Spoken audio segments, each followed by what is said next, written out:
pitok. Ako nagkuhaon niyo. Kung pa gani yung tono ba yan na? Ano ni? Pwede Gcash daw, utang kung pa lang. Di ba ikaw kulit ba? Dili ba? Hindi kayo opino na to ba? Mayroon sana, kailangan siya yakot. Ay, dili ibayad ako kwarta ha. Urot na mga mo kwarta. Hala, napako 300 te. Bakit patanong na ko si Doldol? Ba, bunting ba, dali ba? Matik. Dali ba, dali. Paul, iposa para di kitaas. Nag-video pa ko. Pwede. Ay, sabak ba? Bataw ko sa pero wala na. Naka-video ba yan?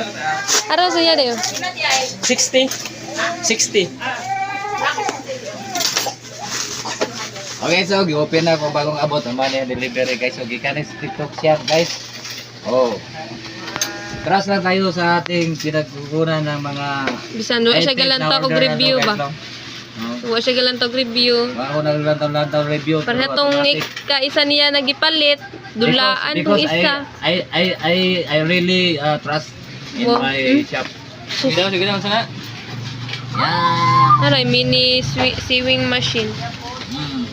Huhubuin talaga natin, huhubuin. Para makita sa cancel.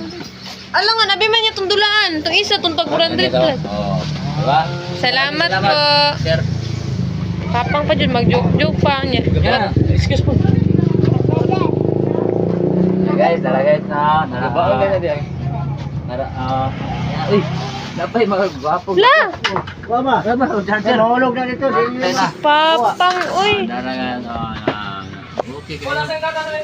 Hurot na. Nasa tong charger. Tara yan ko. Ano? Dabi, try na to. Pos.